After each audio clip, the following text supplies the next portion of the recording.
tinuod na ay gasto ang nakbayan pinaagi sa logistics, no, sa tao kay mga empleyado man na sa City Hall. Dili man na pwede nato nga i-discount o discredit swildado na sa City Hall. Pero ang kanang thought nga ang nag-initiate ani nga program og naghatag sa kanang wine, cake, kaning mga giveaways isip mo'y solemnizing officer atong mayor, munang mingon si mayor nga iyan ang kaguliyong gasto. Kanang lechon nga mugay pinaka-main mak-highlight usahay sa kasalan nga kani manggod part manggod sa kultura tradisyon sa atong mga Pinoy nga dili mahimong selebrasyon ug walay maghapa. Tinuod na nga ang kaning mga tao sundan mumuning kauban sa atong mayor sa paghimo sa serbisyo sa baryo o kanila yung kasalan ng bayan.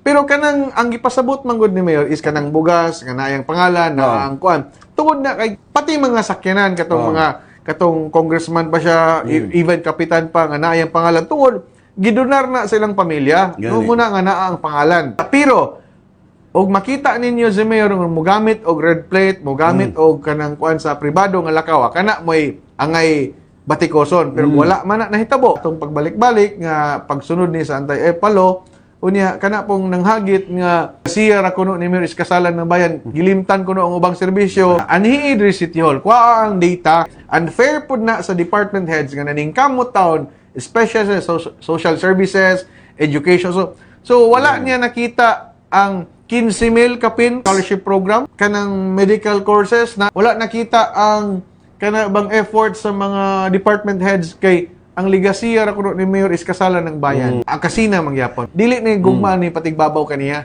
Kani manggong malumbaan atong agi isa na maka-create og kasina.